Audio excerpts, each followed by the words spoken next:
Morning everybody, Dave Weiss here for the amokblogtalented.com video blog of the day. This is one for our Be the Body blog as well. I wanted to share with you today something that I was reading this morning.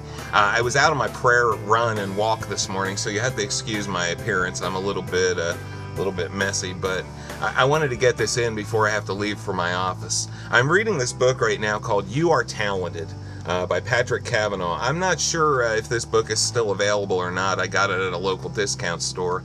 But it's basically about finding and using and developing your God-given talents, which, as you know, is something we're really all about here at Amok Arts.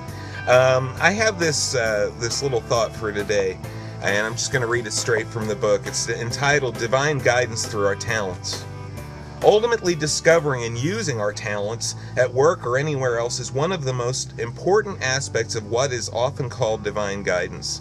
As followers of Christ, one of our basic duties is to discern God's will for our lives, as Paul says, to find out what pleases the Lord, and that's Ephesians 5:10. Many Christians are aware of this concept for day-to-day matters, praying that the Lord will direct our steps through the small choices that we make each hour. Still others will pray for guidance when confronted with a major decision, whom to marry, where to go to school. Yet many of us do not ask the macro questions of divine guidance. What would you have me do with my life? How can I maximize the time and talents I have to your glory? These questions seem daunting to us, perhaps even presumptuous.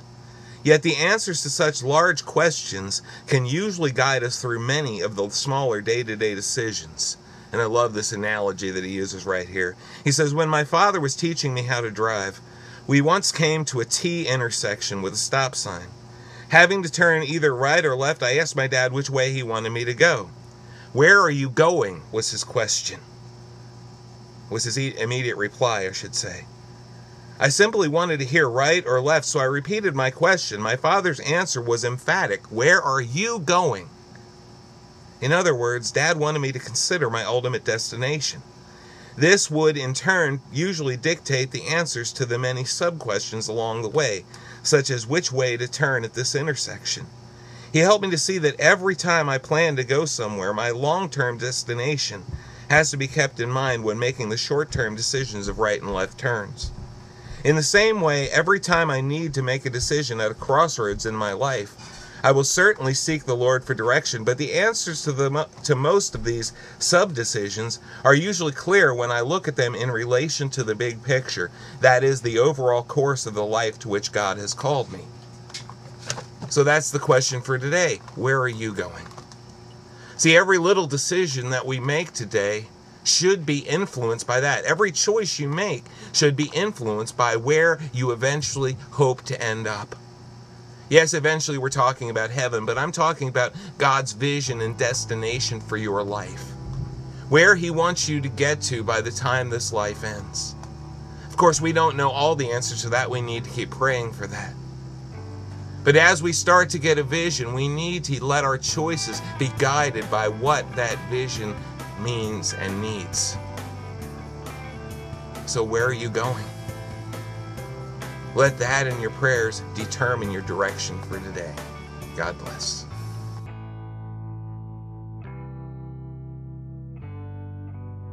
One last thing, the book You Are Talented is available on Amazon. I just showed you the cover. The other thing I wanted to ask you for was I need your prayers. I'm going to be speaking at an event called Youth Explosion in Terre Haute, Indiana from September 23rd to the 25th. The theme of it is the church has left the building, taken it to the streets. It's all about evangelism and reaching out and, of course, helping people to find the love and knowledge of Jesus Christ. We're going to be doing a lot of great things, a lot of art projects and things like that, as well as I'm going to be speaking a couple messages there and at one other church. And I just ask your prayers for that weekend, that God might really use me. So thanks a lot for that. Take care. God bless.